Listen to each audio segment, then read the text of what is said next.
assalamu alaikum. Bahaushe dai yakan cewa wata ankaru na wata ankari. Walbanu walbaka walana nu walqimimi. Sakona zai je ne ga mutanen da suke social media, musamman ma masu kulla soyayya, babu gaira babu dan dalili.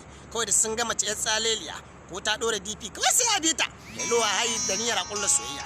Domin an samu cewa ni ma yau gashi wani bawan Allah ya canja sunansa daga Balayi zuwa Balaraba. Ya kuma cuce ni.